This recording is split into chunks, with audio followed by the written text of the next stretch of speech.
Pernah tak terfikir, dulu kalau sebut pasal kerja kerajaan, orang macam anggap ia pilihan terakhir lah kan?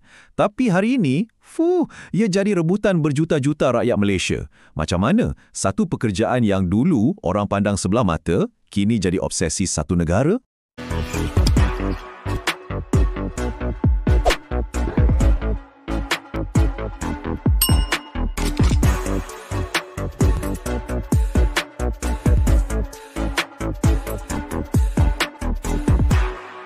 Okey, tengok nombor ni.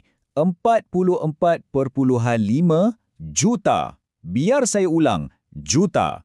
Cuba hadamkan nombor tu sekejap. Ini bukan nombor biasa-biasa. Inilah jumlah permohonan untuk jawatan dalam sektor awam dalam beberapa tahun kebelakangan ni. Satu angka yang, memang susah nak kita bayangkan. Kalau nombor tadi dah macam tak percaya, yang ni lagi tak masuk akal. Kadar penerimaan untuk jawatan kerani kerajaan cuma 0.34%. Anda tahu tak apa maksudnya tu? Maksudnya, peratusan tu sebenarnya lebih rendah daripada kadar kemasukan ke Universiti Harvard. Ya, Harvard. Anda tak salah dengar. Secara statistik, lagi senang nak masuk Harvard daripada dapat kerja kerani kerajaan di Malaysia. Jadi, semua ini membawa kita kepada soalan paling besar kan? Macam mana kerja kerajaan ni boleh bertukar menjadi hadiah yang paling diidam-idamkan di Malaysia? Baiklah, untuk faham cerita penuh, kita kena undur sikit masa. Kita kena kembali ke satu era di mana birokrasi atau kerja kerajaan ni dianggap tak cool langsung. Zaman 80-an dan 90-an di bawah pentadbiran Tun Dr. Mahathir. Waktu ni landscape Malaysia betul-betul berubah. Ada dasar macam syarikat Malaysia diperbadankan, di mana negara ni diibaratkan macam satu syarikat gergasi. Kerajaan dan swasta ni rakan kongsi. Lepas tu ada dasar pandang ke timur. Semua ni tujuannya satu, untuk mengangkat sektor swasta, nak jadikan swasta ni hero ekonomi negara. Penswastaan dibuat secara besar-besaran dan Wawasan 2020 pula melakarkan masa depan yang dipacu sepenuhnya oleh pasaran.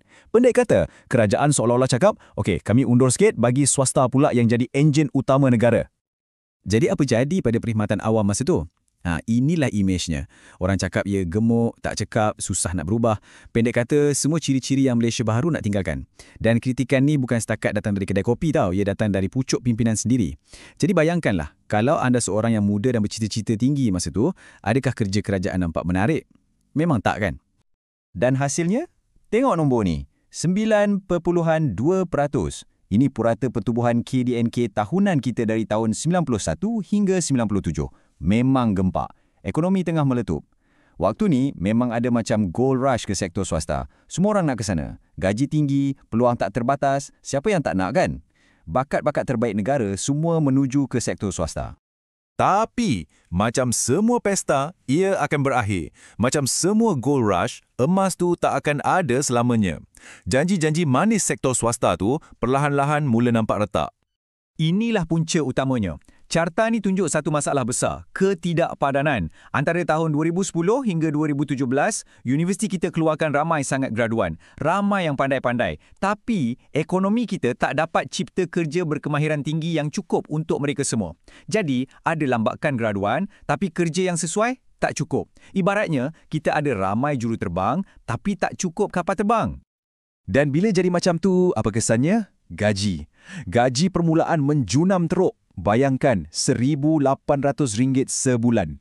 Ini gaji yang dilaporkan ditawarkan kepada sesetengah graduan, ada yang ada kelayakan pasca siswazah pun. Ganjaran hebat yang dulu jadi tarikan utama sektor swasta dah runtuh. Akibatnya, wujudlah apa yang kita panggil underemployment di kalangan siswazah. Mereka terpaksa ambil kerja yang tak sepadan dengan kelayakan. Dan benda ni, ia ubah mood satu negara. Daripada rasa yakin dan optimis, kita masuk ke satu fasa baru, satu zaman kegelisahan. Bila dah masuk zaman kegelisahan ni, apa yang orang cari? Bukan lagi gaji paling besar, tapi jaminan, kestabilan, security. Dan dalam suasana macam inilah, tiba-tiba semua mata kembali memandang kepada sektor awam. Apa tarikan paling besar? Dah tentulah pencen faedah tetap. Ini sangat berbeza dengan KWSP ya. Ini adalah skim persaraan di mana kerajaan bagi jaminan. Jaminan anda akan dapat pendapatan tertentu setiap bulan seumur hidup. Dan benda ni dilindungi oleh Perlembagaan Persekutuan. Kiranya ini jaminan paling kukuh dalam negara. Jadi, jangan anggap pencen ni macam bonus atau perk biasa. Tak, Ia sebenarnya satu aset kewangan yang disokong oleh kedaulatan negara. Ia bebas risiko, dijamin oleh kerajaan. Jauh bezanya dengan dana persaraan swasta yang turun naik ikut pasaran. Ini solid. Selain pencen, ada satu lagi faktor, saiz. Cuba tengok perbandingan ni. Di Malaysia, nisbahnya satu penjawat awam untuk setiap 20 orang rakyat. Bandingkan dengan Singapura, satu untuk 67 orang. Jauh beza kan? Maksudnya, birokrasi kita yang ada 1.7 juta kaki tangan ni sangat besar. Secara tak langsung, ia jadi macam majikan pilihan terakhir negara, menawarkan satu jaminan pekerjaan yang susah nak cari kat tempat lain. Nah, jadual ini rumuskan semuanya. 1. Pemalikan besar.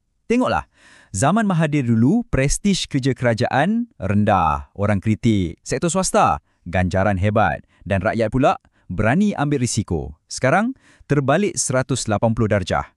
Perkhidmatan awam dah jadi tempat selamat atau safe haven. Sektor swasta pula tak menentu. Dan rakyat, semua lari mencari perlindungan, mencari jaminan. Jadi, bila kita tengok perubahan yang begitu besar dan drastik ni, apa sebenarnya yang ia ceritakan tentang negara kita secara keseluruhan? Petikan ini, bagi saya, merumuskan segalanya dengan begitu padat. Sebab kenapa dulu orang tak nak jadi penjawat awam di bawah Mahathir adalah tanda keyakinan ekonomi negara yang kuat. Tapi, sebab kenapa semua orang nak jadi penjawat awam sekarang adalah simptom ketakutan kewangan secara kolektif. Senang cerita macam ni lah. Raksasa yang Mahathir cuba kuruskan dulu, yang dia cuba kecilkan, sekarang dah jadi tempat perlindungan yang paling dicari-cari oleh satu negara. Betul-betul satu ironi sejarah yang sangat besar. Dan ini meninggalkan kita dengan satu persoalan terakhir. Satu soalan untuk kita semua fikirkan bersama. Apabila sesebuah negara mula memilih jaminan berbanding kedinamikan, memilih keselamatan berbanding inovasi, apakah agaknya yang kita berisiko untuk hilang?